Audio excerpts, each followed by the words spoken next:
Welcome back, gang. It's Deltia from DeltiasGaming.com. Part 2 of our Magic Sorc PvP build, the full build. This video will focus on in-depth information regarding the build, gear, skill, rotation, swapping things in and out for different situations, and more. But before we get started, it's important to know the strengths and the weaknesses of this build before you pick it up. So before you pick up this build, you need to know what the Sorc excels at. And really with the Destro ulti now, that it has awesome both single target and AoE. It has massive burst for a magic build, and it's nice because you're at range. So once you get the hang of things, you can really just nuke someone down from far away. It also has great mobility. You get a major source of expedition on your own. You can streak around and just basically fly around the battlefield. The downsides is it has a really high skill cap, and when I say skill cap, it just takes a long time to get really good at it. And people say, oh, Sorc's just shield stack. Well, that's true, but with the duration only 6 seconds now, you have to constantly stack shields. And if you're stacking shields, you're not providing any offense. So just keep that in mind. And it feels a one-dimensional. The Sorc, basically since its inception in Magic, has been kind of the same build. There's some new tools to make it cool and fun and interesting now, but really it's pretty much the same old build that it has been. So if you like it, great. If you don't, well, you can move on to something else. So either way, Magic Sorc, here we go, what we came up with.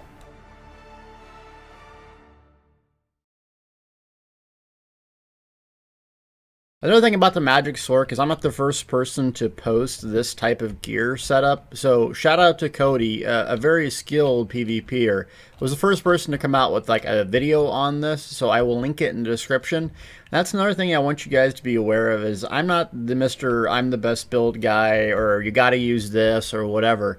I would say, you know, when you're investing in a build, try to get as much information as you can. Other sources are just as valid as me. So if you find some other information on someone else's build, hey, use it, incorporate it, and do whatever works for you. That's what this is about, trying to help you promote and enjoy your game the best you can. Steps down from soapbox. Okay, let's talk about the skills when we come to the Frag Out. So what I recommend when you first get started with this build, you see I have just basically a trillion different setups, is really having a shield on your front bar is going to help you get used to, you know, shield stacking over and over and over. So the best shield that we have as far as size is Hardened Ward. So it's 20,000 damage if we look at it, and absorbs 33% additional damage. It's a self shield, so it doesn't go to anyone else, it's just you. Another option here is Light Armor, Harness Magic. It's 18k, and then also you can take the other morph if you're really good with Resource Sustain, Dampening, and having even a bigger shield. But you can see the magic cost 3,000. Now you'll get some of that back with Harness Magic, but that's why I recommend when you start this build to have Hardened Ward here. And basically you're constantly always having a shield up. You need to have a shield up. So on PC we have fancy little add-ons that, you know, tell us, hey, there's a shield, there's a shield. On consoles, you're really looking at your health bar or your character, because once you have more than one shield, which you can shield stack, it's hard to make out the glow of the shield. So look at your health bar. By default, it's red. Once the shield's on it, it's kind of turns to a slight purplish color. So that's kind of what you're paying attention to, and it's going to be muscle memory after a while to just basically kind of shield as a part of your rotation or when you're under pressure. So I recommend Hardened Ward here first, and I'll show you what I swap in and out once I get used to shield stacking and bar swapping. That's another thing with Magic Sorc, is to fully optimize the build, you have to bar swap constantly. So if you're not good with a bar swap build, this isn't going to be that easy to play. So freakishly powerful, ridiculous, overpowered, I don't know what happened to this skill, but it's just absolutely incredible now. It always has been really good because it's basically an execute under 20%, but it has 4 seconds till it blows up, and it does AoE damage, shock damage. So why that's useful is basically you can load someone up with damage over time effects or things that are going to explode, and as soon as their health dips below, bang, they're almost instant dead. So for whatever reason now, this damage will go off pretty much before the animation completely ends.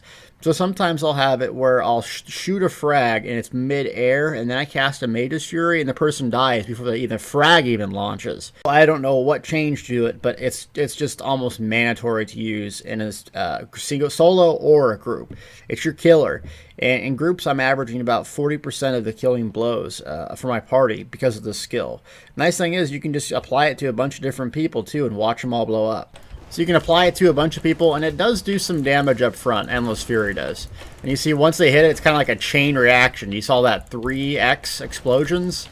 It's just an incredible ability right now. It always has been, but I like the fact that it takes 4 seconds to blow up, so you can kind of preload up everybody with it. So that's kind of a mandatory ability. Next mandatory ability, no-brainer, Crystal Frags. Basically, you're not going to hard cast that. And what hard cast means is just simply clicking the ability.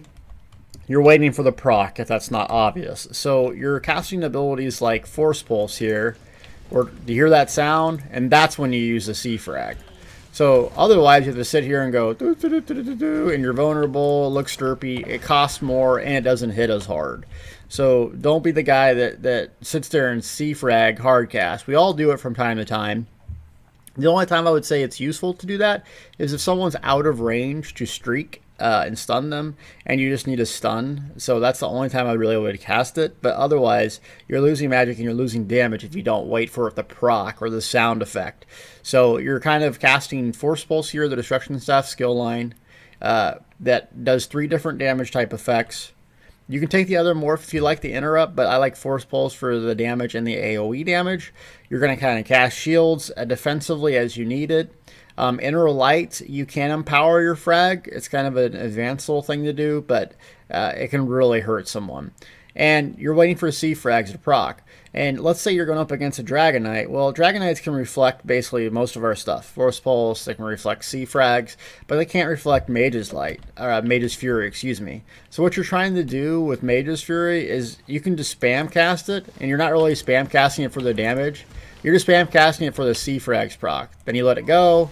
You hit it, and you see right there, Mage's Fury actually went off before Crystal Frags hit them. And so that's kind of how you're using it. So you can kind of use it to your advantage and just kind of cast it a couple times if Force Pulse isn't working for you to get that proc up. Boom, shoot off of frags, nuke them as those both things explode at once. So when we're talking about Inner Light, basically you're slotting it here for the max magic and the spell critical. The thing about Inner Light is, you can cast it, click it now for an empower, making your next damaging effect. 5 seconds, hit really, really hard. So sometimes I will load people up with Mage's Fury and Malicious Curse once we get to the other section. And then I will do this, Inner Light, before or after I have a C-Frags proc. Remember, casting actually takes a lot of magic. See? So you don't want to sit there and spam cast it. Typically, you'll just kind of wait till you have a proc like that, then cast it, and then hurl frag. And you can see 18k non-crit, and that's not even buffed. So the thing hits extremely hard. So same sort of thing here. Got a thing, and boom. You're not going to do that all the time if you're under pressure or someone's beating on you and you have to escape. You're not going to have time to sit there and do Inner Light. When you're going to do it is when someone's paying attention or you not paying attention and you just need that ultimate just big old burst on that one player. So that's kind of why we use Inner Light. It's mainly just for the magic. And there's some other options too. If you want to play really simple, not have a whole lot of skills, you can double bar Inner Light and Bound Aegis for just a truly max magic build, but you just lose out on a lot of utility, a lot of other skills. So I don't think that's as viable as the way I have set it up. So typically on my back bar, I have something like this, minus Hardened Ward. Usually I have Inner Light here just for the max magic, unless I'm playing in a different way. Really, you want to have Streak, your getaway tool. It doubles in cost basically when you keep casting it over and over, so don't do that unless you really have to just get away. It actually does a decent amount of damage and it stuns people, so you're going to kind of use it as a stunning tool when you're getting pressured. So let's say you're running away here and there's a Nightblade just ambush spamming you over and over. don't just keep running away. Turn towards them, streak through them, if possible. That's going to stun them and give you a second to kind of line aside, where you get some magic back, get your buffs up, your procs ready, and then nuke them back down. So don't always use this defensively to run away. Use it offensively to streak through someone, turn around, and then frag them, if you will. So a way I use this, kind of an advanced way, is I'll be fighting someone, I'll have a C-Frags proc, right? I'll streak through them, turn, and bang. Now, it takes a while to get good with the bar swapping and stuff, but you're waiting for a C-Frags proc to already have happened. Then you bar swap, streak through them, and then while you're in the air, you actually bar swap. See? I mean, it takes a while to get good at that, and I'm not perfect at it, believe me. But then you turn around, and while they're stunned, if they can't CC break fast enough, you hit them with a frag, and they are just hurting. So try to use those combos in order to light people up. Power Surge. Power Surge is really good because it gives us the spell damage, and it gives us some healing. So when our shields are down, that's going to kind of passively heal us. The thing that you can do with this, if you're going to use Overload, and you want to have Inner Light in your back bar, is when you turn Overload on, you can rechange your skills. So if you turn Overload on, and we're going to slot it here, then we turn it off. Turn it back on. You don't have to use any ultimate, you don't have to click anything, and you can use Power Surge. So you basically get access to a third bar. What that does is free up some spots here, so if you want to do Inner Light and have it double barred, you can. So keep that in mind. But Overload can be unreliable. If there's a lot of lag, people are beating on you, you know, you might click it on and it might not come off because you see that duration so long on it. So it's kind of hard to get that down right, but it can save you a lot of bar space and a lot of utility to do that. And then I have basically 3 wards on my back bar sometimes. So let me show you the advanced way to play this. The advanced way to play this would be, and when I say advanced, I mean basically you've gotten used to shield stacking and bar swapping. The advanced way to play this is to have Malicious Curse. So 3.5 seconds, and then what's this? 4 seconds. So basically you line up a Malicious Curse to explode with a Mage's Fury and a C-Frags, and things will die. They will die. Then on your back bar, you have all your defensives. So you have your Getaway Tool, your Stun. You have your big Harden ward, you have your second most important ward, and then you have the one that heals you. So you want to apply, if you're in trouble and you're low health, you want to apply your healing ward first, and then your other wards on top of it. And you're going to want to let healing ward and the restoration staff expire. You don't want to recast this one, because once the ward, the duration of it goes away, boom, it puts you up to full health, depending on the duration of the shield or whatever is left of it. So if I'm taking damage here, and my health dips, you know, pretty low. These NPCs have 0 DPS. That's great for a video. Oh, spooky. I do healing word first, harden, harness. And then if I'm getting beat on still, I just cast harden and harness over and over. And you can see once the healing word duration pops, guess what? I'm at full health. So that's how you use it. Don't be recasting healing word unless, you know, another ally needs it. That's another downside of healing word, is that you have to wait for the duration, and then also it can go to someone else. So it's not only just self. When you're playing solo, it's really likely to go to you, but if you're, you know, Zerg surfing 20 people around, well, this thing is going to go to the lowest health person, not always you. So these are your 2 always going to be you. This is that one that may be you depending on who's around. Don't recast it. You're in trouble, you're getting beat on, recast these 2. And Power Surge usually is enough to continue to keep you healed up while this is waiting to expire. And that's kind of the defensives that I use now. So I'm getting used to it. I put Hardened Word here. I want more offense, I go with Malicious Curse. As far as ultimates go, yeah, Destruction Staff. I mean, what else is there to say? It costs 213 ultimate on a Sorc, and it's just cataclysmic. I used a big word. See, I read it. The amount of damage this thing does is just insane. So you have to decide what staff you want to use. Fire Staff on a Dunmer is way more damage. But the thing that I like about Lightning Staff paired with a Sorc is that you can proc Implosion. So instantly disintegrating low health players, giving him shock damage. And if you're going to go for Killing Blow Charlie type build, where you're just looking for Mage's Furies, you're looking to get killing blows, and you're running in a big group, you want to lose, Vicious Death to make them cool highlight videos, I go with Lightning Staff. Another benefit of Lightning Staff is that it's a channel. See? Fire Staff is an attack. So sometimes that's good, but not always. Dragon Knights specifically are going to give you a hard time unless you can just sit there and channel lightning like this on it. And the actual channel itself does a pretty amount of good of AoE, and it restores your magic back as well. So it just depends on your situation. Fire, more damage. Lightning Staff, better against Dragon Knight, and a lot more killing blows. Okay, Overload, I don't really use this ability. You can turn it on, just like nuke someone down. It's kind of cheesy, but I don't really use it. I use it for a third bar. And so when I say third bar, turn it on. You can set up whatever you want here.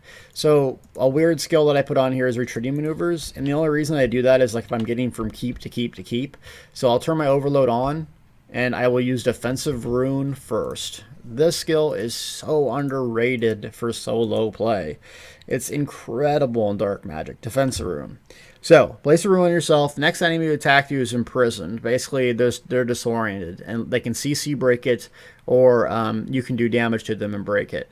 For 120 seconds, this thing stays on you. So you're riding around the Sejanus Bridge, there's 15, Viper people on you, so forth. You got Defensive Rune up, they come and attack you. Boom. They're imprisoned in that thing. So they can CC break it, but a lot of players just don't even know what's going on.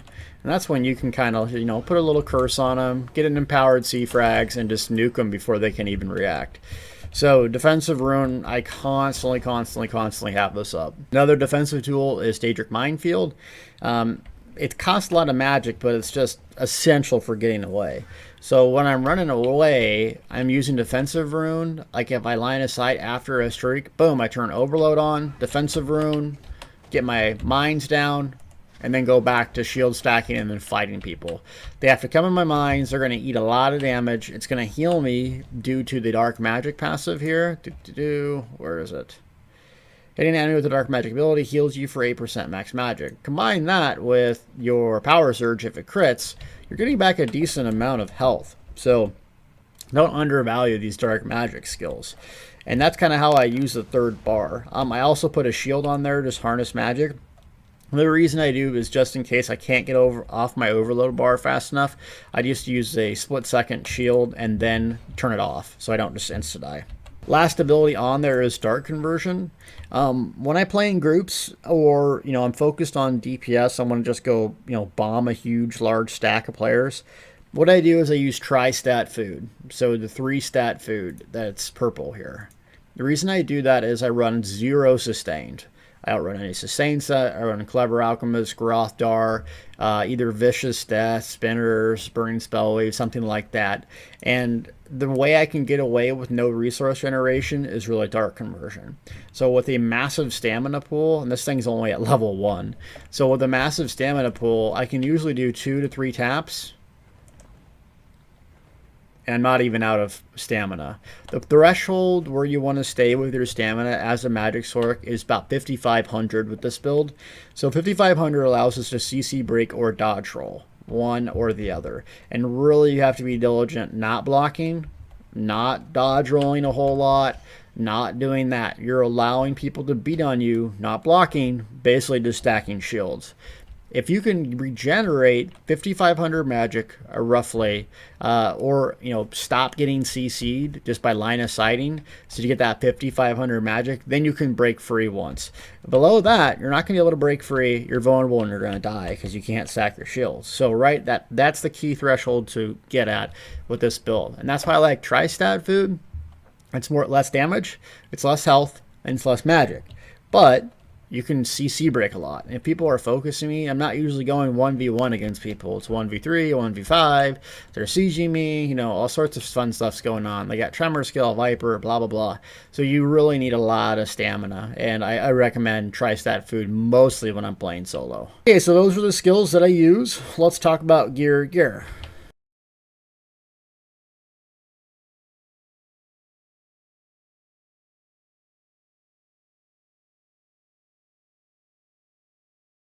Like I said earlier, Cody was the first person to post this gear setup, and basically almost every Magic Sorc uses something similar to this because it's effective. So did I invent this setup? No. But it's really effective and people use it. The reason why is you're going to want to usually run one recovery set and then one damage set. So the Lich is by far, I think, the strongest recovery set right now, just because it's proccable and you can have it on one staff only. So if you're running double staffs, you do 3 jewelry, 1 body piece, and your staff. The reason why is you get another 5-piece benefit on your other staff. So we go with Spinner's Lightning Staff here. Let me charge that. So you still have the 4-piece active, which is Magic Recovery, but the 5-piece is there when you need it. So when you're below 33%, that's when you're going to use it. So if we just streak around here and blow through our magic,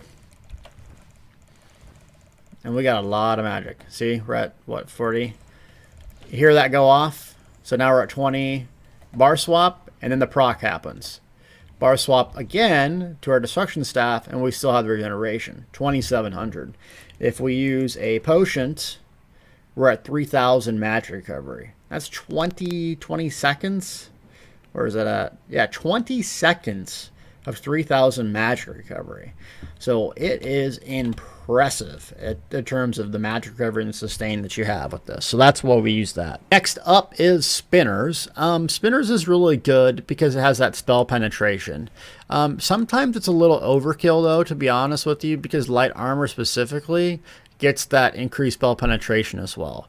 So if you're doing this with the sharpened staff, it's a lot of spell penetration, especially if you're speccing into the champion points as well. Into spell erosion, there's another 2k. So really the reason we're using this right now is it's always on when we're on a destruction staff bar, and then number 2 is the meta, or the optimal way to play for a lot of builds is just heavy armor.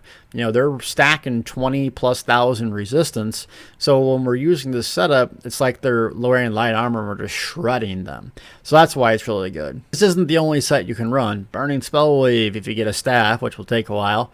Julianos, Kaggernax, I mean, Clever Alchemist sometimes I run. Vicious Death if you're trying to fight large groups. A lot of different things to run here. But the nice thing about Spinners is that it has a lot of max magic. Max magic equals great for Sorcs because that's what's related to our shields. So it's just a really powerful combination. Another powerful thing that was added to one Tamriel, Infernal Guardian. This thing is awesome. Anytime you're using a damage shield, you have a 50% chance to lob 3 mortars over 2 seconds, doing a whole lot of damage. This is going to occur every 6 seconds. And guess what type it is? Flame damage. So Dunmer's out there, Dunmer Sorc, it's a thing, trust me. And basically what it is, it's almost like a direct counter to Nightblades. Because if someone's chasing you and you're just doing this, you see how my little icon lit up? Basically, that tells me if someone's around, because if someone's around, it will literally just go ahead and shoot them. So let me kind of illustrate this with an NPC. So we see I have an NPC there. So we're going to do the shield stacking thing. Come on, Infernal Guardian. So we got some NPCs around here. We're going to do the shield stacking thing. And there it goes off. And it hits really hard, but both single target and AoE. The thing about it is in a single target fight, you know, it can be tricky to land them because people will just strafe around. And that's where you're going to want to use your streak. Streak comes in so handy for this application. So once the mortars start to fire, streak through the person so they just can't get out of it. That's going to give you a stun on them. And that's going to allow 1 or 2 more mortars to hit them. In AoE situations or keeps, when there's just a billion people, you know, clogging up the area, well, guess what? They're not going to be able to get out of it.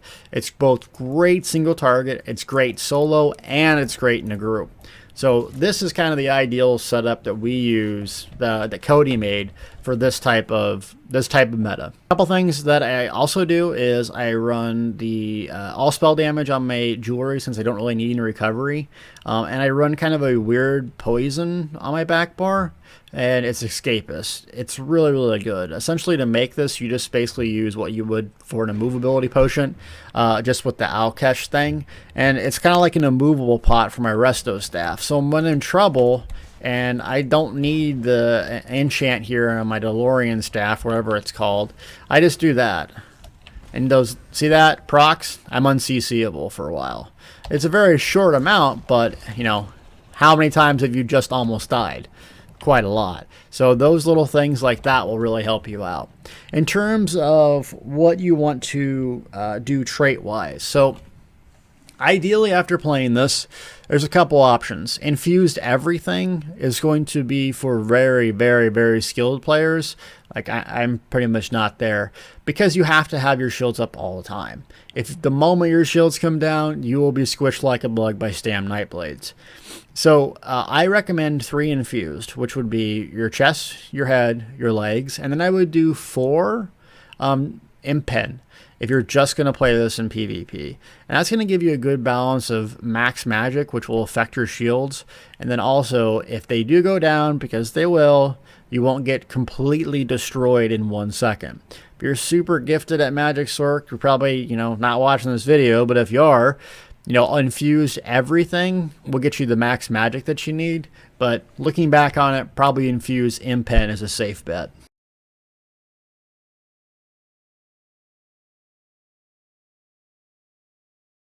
You can see all the different setups that I run, and so it's just going to depend on what you're going up against. So for the Bomb, Vicious Death, Alchemist setup, or you can do Alchemist and Spinners, but essentially what you're going to do is focus on heavy AoE. So with the Alchemist set, I have that on my resto bar instead of Lich. Reason why is I can use Tri-Stat Food and use Dark Deal all the time, and I'm really not dependent on myself for just survival, so I can focus more on sustain.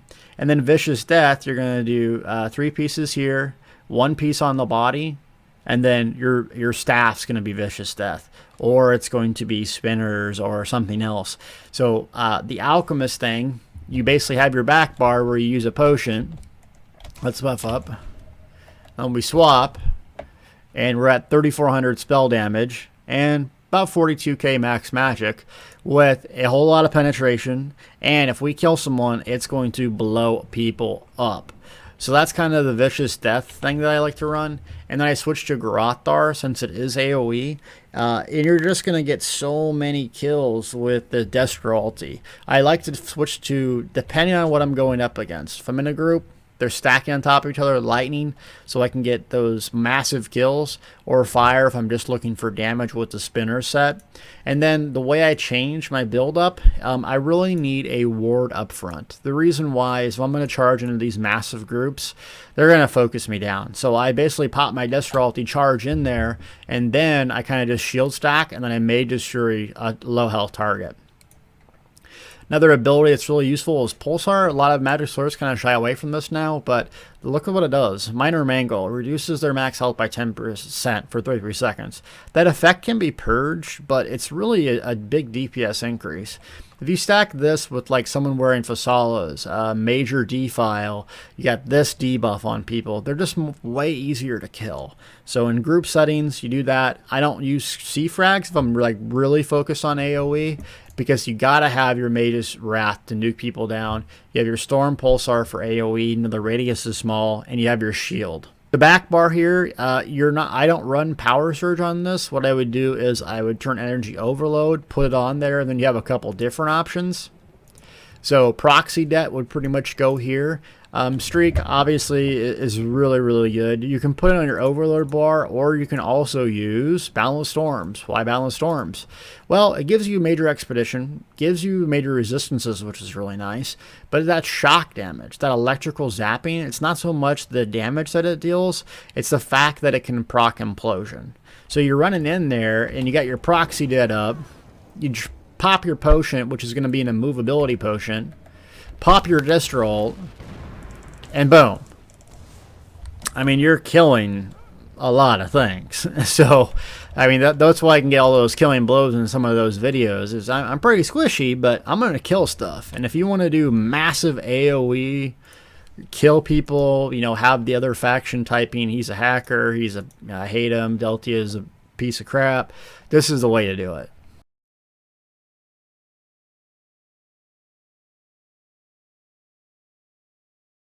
Okay, so on the no CP campaign, had success using this gear setup. A lot of people have asked me, hey, crafted only, crafted only, crafted only. So I'm like, okay, well, let's do crafted only. Now, disclaimer, having this setup, no CP, can work, but it's not going to work as good as fully min-max legendary, everything, lich, spinners, oh my gosh, oh my gosh. You'll still be able to nuke a lot of people and you'll really do pretty well. But there is a big difference with having all gold legendary gear, Kuda, everything. So the trailer video that I showed you where I was nuking people with this build, this is what I was wearing. Just realized it's not going to be as effective as something else. So we're going to run Magnus, and basically on our back bar is going to be Seducers. So that way we have a lot less magic cost for our wards and our shields. And then our front bar is going to be a 4-piece Magnus, so we get an extra spell damage bonus. And then we're going to have willpower. Now I went with one robust magic recovery just so I can CC break more often, and just to kind of show you that this isn't like best in slot at all, and you can still do just fine. You're not going to be able to just like outright nuke people like I had been before, so you have to pick and choose your battles more carefully. And then also Malicious Curse is really going to help you nuke people down. So once you get proficient at it, swap that back, go here, and this is what your bar setup should look like. Daedric Mines is really helpful for getting away, but in no CP campaign, it is a complete and total nightmare on your magic, so I don't really use it. Dark Conversion and Overload is essential. Overload, remember, it gives you back magic as well, so if you're below that 213 threshold with your Destruction Staff ulti, you know, nuking a couple people down with this is okay. They might hate you for it, but hey, it's PvP, they'll get over it. The food that I use is this Witch's Brew here, max magic, max health, and really the max recovery. I don't use this in CP campaign with my full gear setup because I don't really need it. So I like to try stat just because I do get focused down a lot. And so I need a little bit more extra breathing room with my stamina and CC breaking, especially since I'm not using Engine Guardian. As far as champion points go, I keep it pretty simple, 100 in Magician and 87 in Arcanist, though I probably would take some of that out and put it into Stam Recovery if you're not using Tri-Stat food. Remember, 5,500 Stam is where you want to be at, so if you're getting CC and you don't regenerate enough stamina passively, or you're not using Tripods or immovable potions and you don't have enough stamina, put some points into here. Tumbling can also help you, that I don't spend a whole lot in there if I would, just because I'm good at CC breaking and managing my resources. You got to play this different than a Magic Templar or a Sam Dragonite. Your blocking is not your friend. Shield stacking is your friend. Moving over here, I don't know what the best setup is, but I do 37, 35, which is probably a little too much in Spell Erosion. Elemental Expert 100, keep it simple there, and then Thaumaturge. So using C-Frags a lot as my burst tool, so I don't spend a whole lot on Thaumaturge, though if you wanted to pump up your Destro ulti more, you would spend some more points here. And then I'm not using any to crit resistance because I'm going to run just massive infused magic with shield stacking, though I usually on other builds run 20 into here. And then 40 and 47, and then Bastion. It's a no-brainer. Increase the effectiveness of your damage absorbing effects by 25%. So primarily, first and foremost, pump this sucker up. Some miscellaneous things as far as what I go with Munda Stone, that sort of thing. I mean, obviously, you're going to go max magic with your attributes. That's pretty simple. Mage, the reason I do Mage is increase max magic. The Shadow is great because you just like nuke people down instantly when your C-Frag crits. But Mage is good for your defensive as well, because increased max magic affects your damage that you do, and then also it affects how big your shields are. So it's a really good balance of defensive and survival, so that's why I use that. I had Vampire out, and I like Vampire for the magic regen, but it goes back to shield stacking. If you're really good at your shields and they're not coming down, you're not going to see the downside of the Vampire.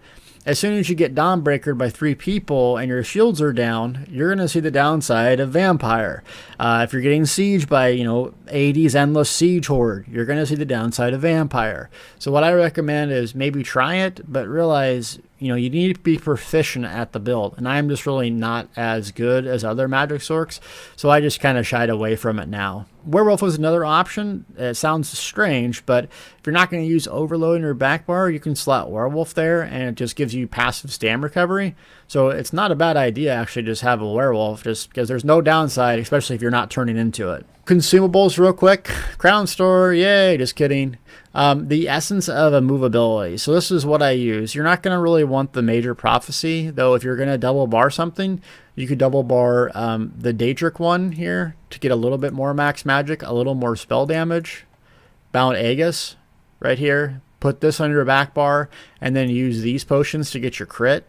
But I do like tri potions as well, and the reason I like tri potions, at some point people are going to be CCing you, and you need that big flood of stamina and health.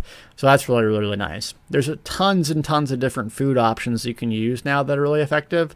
Someone I was playing with against the no CP campaign used this actually, and then just use prismatic glyphs to get his health up. Primarily, I stick to one of two.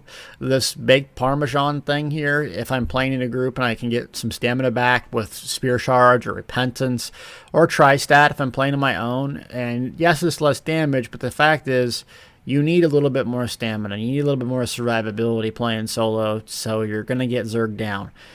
That's why I like to use that. And then no CP, I really like this Witch's Brew potion.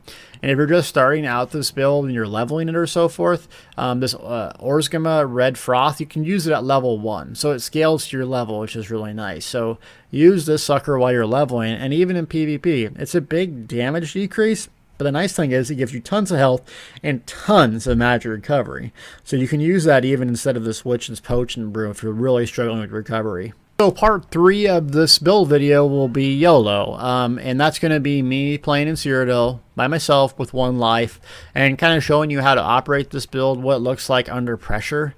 Just the basic thing about the Magic Sorc is it's one of my least favorite things to play. You guys always request the build videos, and there's a lot of really, really talented Sorcs out there. I'm probably not one of them, but it's just a hard play style if you're used to something else. If you're used to stamina builds, you're not going to be dodge rolling, rolling around like stam builds. If you're used to Magic Templar and holding block all the time, you're not going to be doing that either. You really have to stand your ground, use movement speed, line of sight, and your shields. Shields. The nice thing about this patch is, when you're using shields, you can still do damage with Infernal Guardian. So it gives the Sorc a big damage boost as well. Plus the Desperalty, it makes it incredible. And what can't we say about Negate? Still one of the most strongest and most powerful ultimates in the game.